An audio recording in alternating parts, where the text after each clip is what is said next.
നല്ല ടേസ്റ്റി ആയിട്ടുള്ള ഒരു ചക്കക്കുരു തോരൻ്റെ റെസിപ്പിയാണിത്.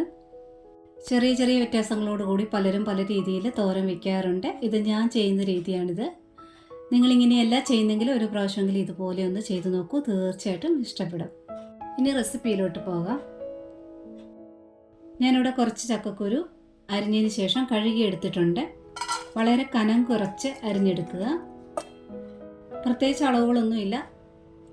വേകാൻ ആവശ്യമുള്ള വെള്ളം ഒഴിച്ചിട്ടുണ്ട്. ഇത് പെട്ടെന്ന് വേകുന്നതായിട്ട് വളരെ കുറച്ച് വെള്ളം മാത്രമേ ഒഴിച്ചിട്ടുള്ളൂ. കുറച്ച് മഞ്ഞൾപ്പൊടിയോട് ചേർത്തിട്ടുണ്ട്. ഒരു ലേശം ഉപ്പൂടെ ചേർത്ത് നല്ലവണ്ണം ഇളക്കി ഒന്ന് വേവിച്ചെടുക്കാം. ചിലർ തോരനകത്ത് മഞ്ഞൾപ്പൊടി ചേർക്കാറില്ല. ഇത് ഞാൻ ചെയ്യുന്ന രീതിയാണെന്ന് പറഞ്ഞുവല്ലോ. വേകാൻ സമയം എടുക്കുന്ന ചക്കക്കുരു ആണെന്നുണ്ടെങ്കിൽ കുക്കറിൽ വേവിച്ചെടുക്കുക. ഒറ്റ വിസിലടിച്ചെടുത്താൽ മതി. പാകത്തിൻ്റെ വെള്ളം ഒഴിക്കണം. ഒരുപാട് കുഴയാതെ വേവിച്ചെടുക്കണമെന്ന് മാത്രം. ഇത് നല്ലവണ്ണം വെന്തിട്ടുണ്ട്. പാകത്തിനിടെ വെള്ളമായിരുന്നു. വെള്ളമൊക്കെ വറ്റി കിട്ടിയിട്ടുണ്ട്. ഇതിനി അങ്ങോട്ട് മാറ്റി വയ്ക്കാം. ഇനി ഞാനൊരു കടായി വെച്ചിട്ടുണ്ട്. കുറച്ച് വെളിച്ചെണ്ണ ഒഴിച്ചിട്ടുണ്ട്. വെളിച്ചെണ്ണ പറ്റുമെന്നുണ്ടെങ്കിൽ വെളിച്ചെണ്ണ ഒഴിക്കുക. നല്ലൊരു ടേസ്റ്റാണ് വെളിച്ചെണ്ണയും ചക്കക്കുരു ചേരുമ്പോൾ. കടുക് ഇട്ടൊന്ന് പൊട്ടിയിട്ടുണ്ട്. ഇത്രയും പെരിഞ്ചീരകമാണ് ചേർത്തത്, വലിയ ജീരകം. പെരിഞ്ചീരകം ഒന്ന് പൊട്ടി തുടങ്ങുമ്പോഴത്തേന് ഉള്ളി ചേർക്കാം. ഇത് സവാളയാണ് ചേർക്കുന്നത്.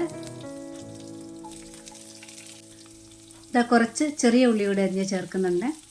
ഇനി കൂട്ടത്തിൽ തന്നെ ഒരു 7-8 വെളുത്തുള്ളിയാണ് ചേർക്കുന്നത്. നല്ലവണ്ണം ചതച്ച് ചേർക്കുക. ഞാനിവിടെ പച്ചമുളകാണ് ചേർക്കുന്നത് എരിവിനായിട്ട്.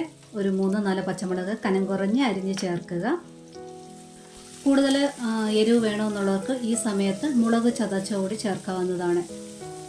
പിന്നെ തോരനെടുക്കുമ്പോൾ കുറച്ച് ഏറെയായിട്ട് ഉള്ളി ചേർക്കാനായിട്ട് നോക്കണം. അതായത് കുഞ്ഞുള്ളി മാത്രമാണെങ്കിൽ കുഞ്ഞുള്ളി മാത്രം ചേർക്കാം, സവാളയെങ്കിൽ സവാള കുറച്ച് ഏറെയായിട്ട് ചേർക്കാനായിട്ട് നോക്കണം. കുറച്ച് കറിവേപ്പിലൂടെ ചേർത്തിട്ടൊന്ന് വഴറ്റിയെടുക്കണം. ഒരുപാടൊന്നും വഴന്ന് വരണ്ട, എങ്കിലും സവാളയുടെയൊക്കെ പച്ച ടേസ്റ്റ് ഒന്ന് മാറിയാൽ മതി.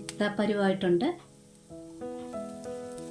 ഇനി ഇതിലോട്ട് ഇത്ര അളവിൽ കായപ്പൊടിയാണ് ചേർക്കുന്നത്.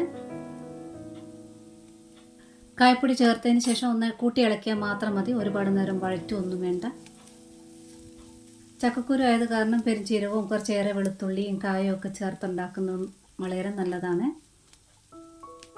കായം ചേർത്തൊന്ന് ഇളക്കിയ ഉടനെ തന്നെ ചക്കക്കുരു വേവിച്ചത് ചേർക്കാം.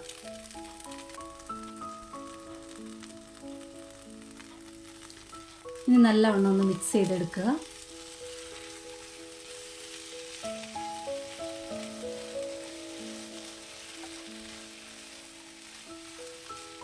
ഇനി ഉപ്പൊക്കെ ഒന്ന് ചെക്ക് ചെയ്യണം. ഞാൻ വളരെ കുറച്ച് ഉപ്പ് മാത്രമേ ചക്കക്കുരുവിന് ചേർത്തിട്ടുള്ളൂ. ഇനി കുറച്ച് ഉപ്പ് കൂടെ ആവശ്യമായിട്ട് തന്നെ വരും.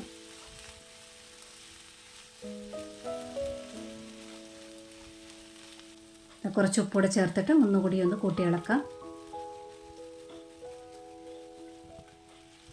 ഇനി ഇത് ഒരുപാട് അങ്ങ് ഡ്രൈ ആക്കി എടുക്കരുത്. ഉണ്ടായിരുന്ന ചെറിയൊരു നനവുണ്ടല്ലോ, അതൊന്ന് ചെറുതായിട്ട് പറ്റിയാൽ മാത്രം മതി. അതിനുശേഷം തേങ്ങയാണ് ചേർക്കുന്നത്. അത് നിങ്ങളുടെ ഇഷ്ടം അനുസരിച്ച് ചേർക്കാം. ചിലർക്ക് കൂടുതൽ ചേർക്കുന്ന ഇഷ്ടമാണെന്നുണ്ടെങ്കിൽ കൂടുതൽ ചേർക്കാം. വീണ്ടും നല്ലവണ്ണം മിക്സ് ചെയ്തെടുക്കുക. അതുപോലെ തന്നെ തേങ്ങ ഒന്ന് ചൂടായാൽ മാത്രം മതി. കടുക് താളിക്കാനായിട്ട് വെളിച്ചെണ്ണ അല്ലാതെ വേറെ ഓയിലാണ് യൂസ് ചെയ്തു എങ്കിൽ ഈ സമയത്ത് 1 സ്പൂൺ പച്ച വെളിച്ചെണ്ണ കൂടെ ഒഴിച്ച് കൂട്ടിയിളക്കാവുന്നതാണ്. തേങ്ങയൊക്കെ നല്ലവണ്ണം ചൂടായതിന് ശേഷം ഗ്യാസ് ഓഫ് ചെയ്തിട്ടുണ്ട്. ഈ തോരൻ റെഡി ആയിട്ടുണ്ട്. ഒരു പ്രാവശ്യമെങ്കിലും ഇതുപോലെ ഒന്ന് ട്രൈ ചെയ്ത് നോക്കുക, തീർച്ചയായിട്ടും ഇഷ്ടപ്പെടും. പിന്നെ ഈ റെസിപ്പി ഇഷ്ടപ്പെട്ടിട്ടുണ്ടെങ്കിൽ ലൈക്ക് ബട്ടൺ ഒന്ന് പ്രസ് ചെയ്തിട്ട് പോകാൻ മറക്കരുത്. സബ്സ്ക്രൈബ് ചെയ്യാതെ കാണുന്ന കൂട്ടുകാരുണ്ടെങ്കിൽ ഒന്ന് സബ്സ്ക്രൈബ് ഒന്ന് ചെയ്ത് സപ്പോർട്ട് ചെയ്തേക്കണേ. Notification bell button all option ഒന്ന് എനേബിൾ ആക്കി ഇടാനും മറക്കല്ലേ. ഒരുപാട് സ്നേഹത്തോടെ താങ്ക്സ് ഫോർ വാച്ചിങ്.